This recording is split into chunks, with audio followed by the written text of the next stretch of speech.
So the third tool for focus is do less.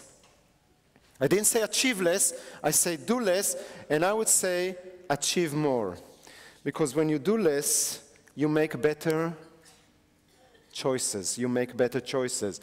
When you set limits and prioritize, you'll have to make choices, and then there are less actions that you're going to actually do. Also, what I found out, and that was important for me, because I'm very good at beginning, but I'm not very good in completing. How many of you are not very good in completing projects? All right, so brothers in arms.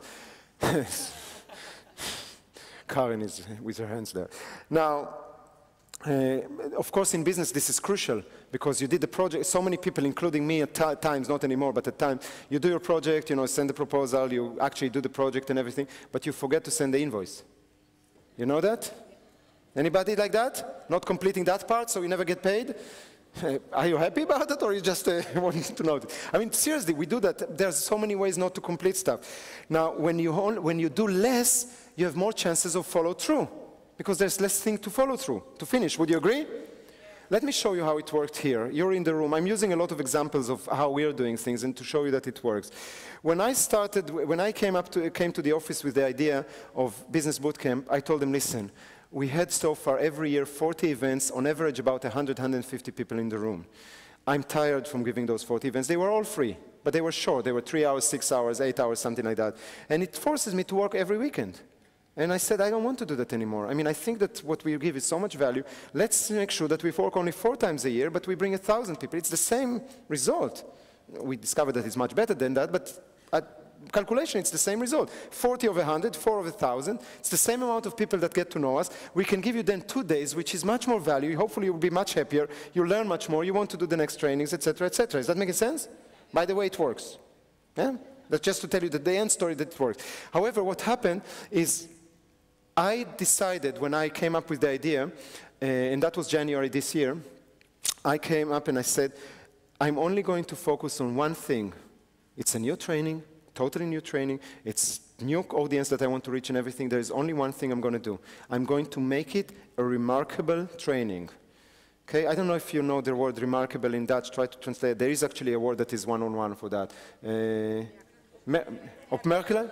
Opmerkelijk. So I'm going to talk tomorrow about creating a remarkable products. You have to. Okay, you have to create a remarkable product if you want to be successful. But that's what I only focused. I worked for about a month or a little bit more than that, just creating what I thought was a remarkable training, a remarkable 2 days that people will be so enthusiastic that they will have to go and talk.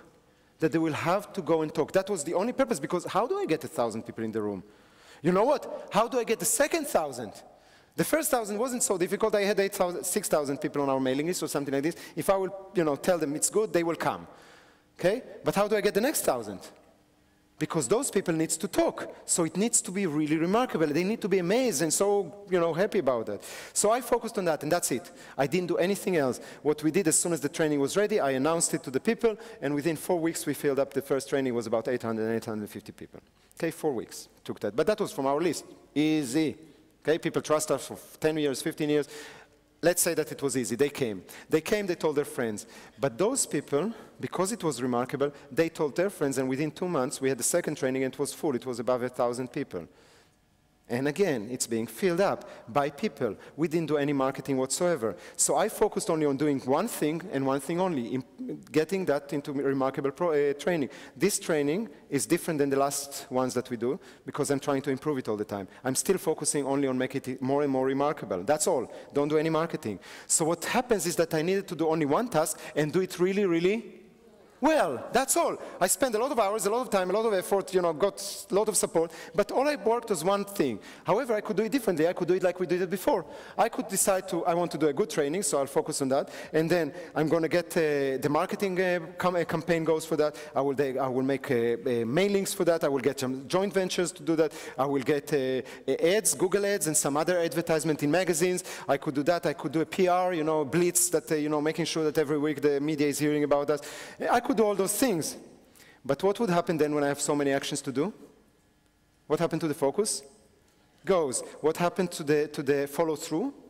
Goes down, because there's so many things to do. What will happen to the effectiveness of each one of those actions? Goes down. Okay? So what I would recommend you, whatever you choose, but when you want to focus, focus on doing less things, but do them really, really well.